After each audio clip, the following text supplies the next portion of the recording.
Good evening, welcome to South Asia Newsline. I'm Uzma Jafri. Here are the top stories we are tracking for you on Friday, the 27th of January. Indian PM Modi interacts with exam warriors, says shortcuts will cut you short. Pakistan hopeful of IMF agreement this month, says PM Shehbaz Sharif.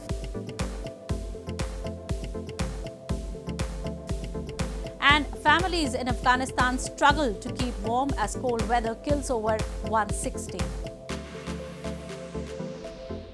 And now for all the details. Indian Prime Minister Narendra Modi on Friday interacted with students, teachers and parents as part of annual event Pariksha Pe Charcha. Addressing the gathering, Modi shared exam mantras and answered queries of students over topics like exam stress, time management and accepting criticism.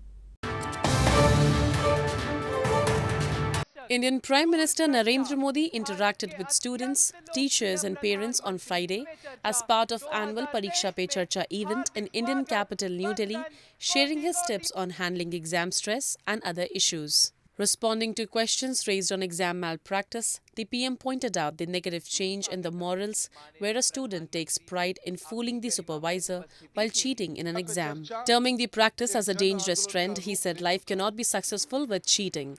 You may clear an exam or two, but it will remain questionable in life, he added. Talking about time management, he said students can understand the significance of micromanagement of time by observing their mothers who perform every chore in a timely manner.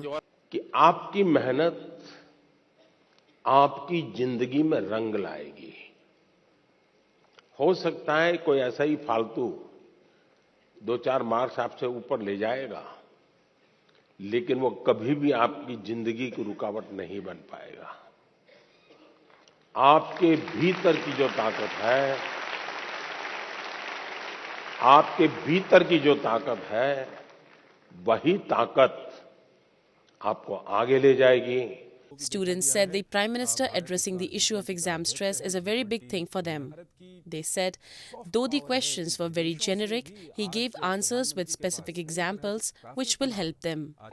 बहुत अच्छा था और जो सवाल students ने पूछ रखे थे वो एक्चुअली रिलेटेबल थे और जो प्रधानमंत्री जी ने आंसर किया वो एक्चुअली में हम अपने रियल लाइफ में यूज़ कर सकते हैं और इम्प्लीमेंट कर सकते हैं.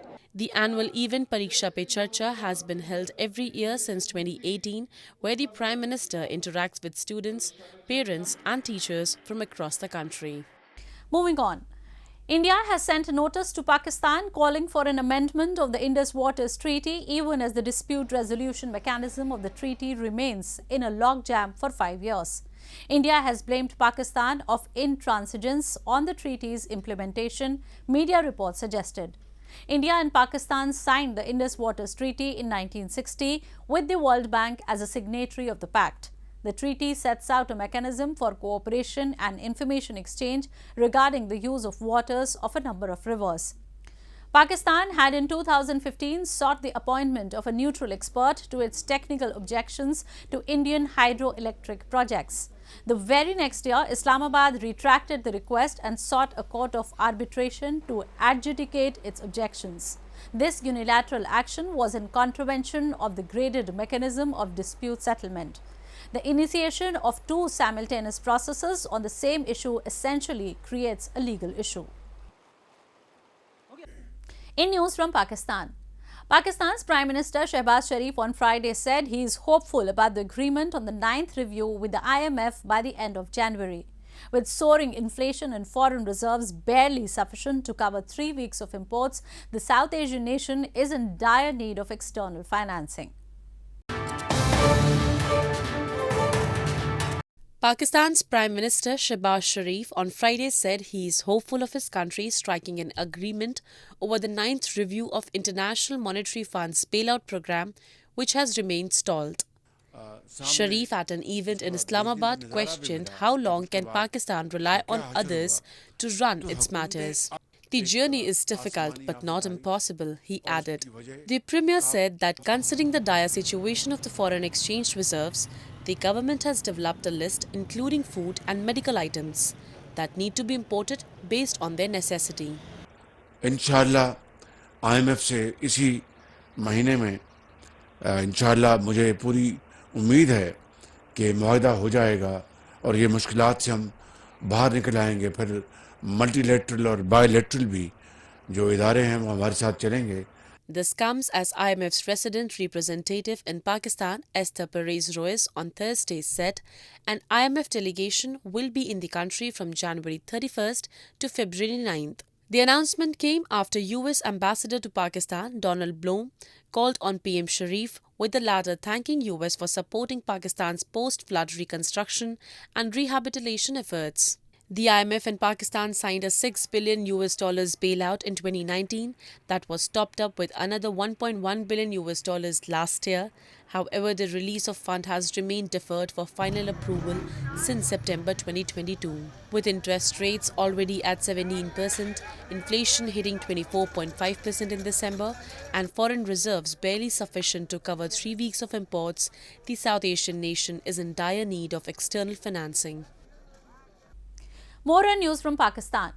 An Islamabad court on Friday sent senior PTI leader Fawad Chaudhry to a 14-day judicial remand in a sedition case for allegedly inciting violence against the Election Commission. The court on Wednesday night had granted police an initial 2-day physical remand of Chaudhry hours after he was arrested. An Islamabad District and Sessions Court on Friday sent senior PTI leader Fawad Chaudhry to Adiala jail on a 14-day judicial remand in a sedition case on charges he incited violence against the poll body, a constitutional institution. The court on Wednesday night had granted police an initial 2-day physical remand of Fawad, hours after he was arrested. The former information minister was taken into custody after a first information report against him was registered in Islamabad by an official of the Election Commission of Pakistan for threatening the poll body's members and their families.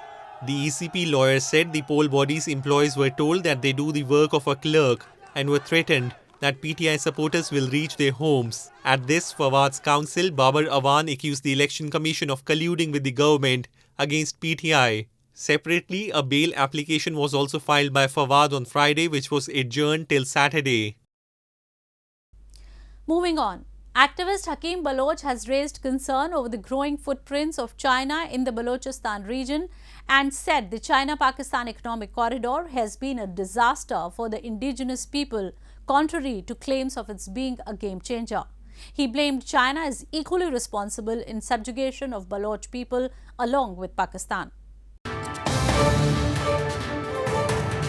Prominent member of the Baloch national movement, Hakeem Baloch, has raised concern over the growing footprints of China in the Balochistan region, as he termed the China-Pakistan economic corridor a disaster for the indigenous people, contrary to claims of being a game-changer project.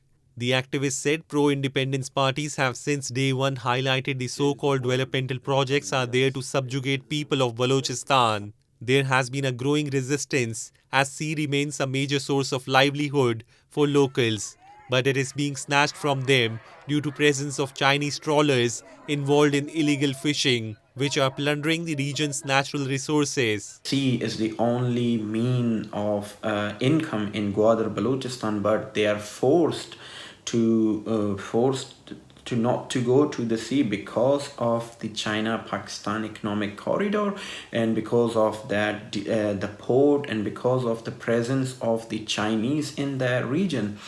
And many times the Pakistani establishment, the so-called representative of Balochistan government and the representative of Pakistani military have mentioned that they won't tolerate anyone to put any kind of hurdle or obstacle in the way of the Chinese. So they are more concerned to please the Chinese than the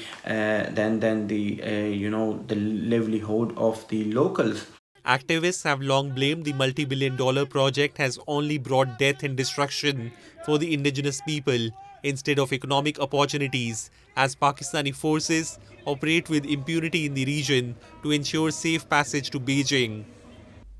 In news from Afghanistan, more than 160 people have died this month in Afghanistan during the country's worst winter in more than a decade, authorities said on Thursday, as residents described being unable to afford fuel to heat their homes in temperatures well below freezing. A report. In the worst winter in more than a decade, more than 160 people have died in Afghanistan, authorities said on Thursday, as residents complained they are unable to afford fuel to heat homes in freezing temperatures. In a snowy field in the west of the Afghan capital Kabul, children rummaged through rubbish looking for plastic to burn as their families could not afford wood or coal. Condition of a shopkeeper, Ashaur Ali, who lives with his family of 5 children in a concrete basement, isn't different. The weather is so cold and I cannot buy coal, he said, adding the small amount he earns from his shop was no longer enough for fuel or food.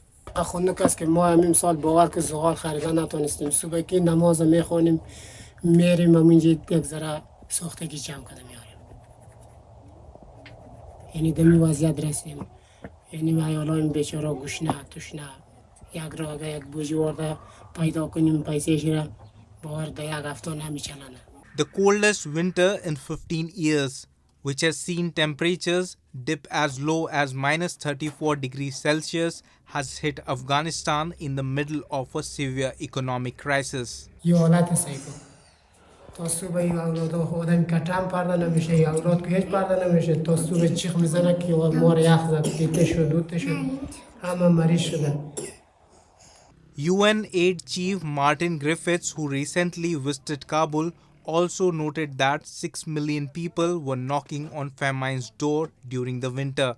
He urged Taliban administration to ease restrictions on women NGOs workers. Several aid groups have suspended operation in recent weeks due to a Taliban ban on female NGO workers, leaving agencies unable to operate programs in the conservative country. 50-year-old Masarat Maqbool from India's Jammu in Kashmir, along with her husband, is trying hard to keep the dying art of paper-mache alive while also breaking the gender stereotypes around it. She has earned a name for herself in this male-dominated art by earning several awards. Take a look. With the advent of new technologies and manufacturing techniques, the traditional art of paper-mache in India's Jammu and Kashmir is on the verge of decline. 50-year-old Masarat Maqbool from Srinagar is trying hard to keep the dying art alive while also breaking the gender stereotypes around it. She has earned a name for herself in this male-dominant art by earning several awards. 2011 में मैंने एक bowel बनाई थी, वो मैंने state award में भर दिया और मुझे एक अवार्ड मिल गया 2011 में, और फिर मैंने ज्वेलरी डब बनाया और 2012 में उसको भी मुझे अवार्ड मिल गया, और फिर मैंने एक वॉल हिंगी बनाई और 2016 में उसे अवार्ड मिल गया. 3 अवार्ड है मुझे. Masarat's husband Mohammad Maqbool Jan is also a paper-mache artist and wants locals to embrace the ancient art and keep it alive. Paper-mache involves making different shapes like vases, trays, boxes and animal shapes with intricate painting of multiple shades. मैं बाकी लोगों को भी कहना चाहता हूँ, अपनी जो फैमिली है उनमें ये आर्ट शामिल करो, जो हम अपनी मिसेज है वो उसको भी शामिल करो, उनको सपोर्ट दीजिए.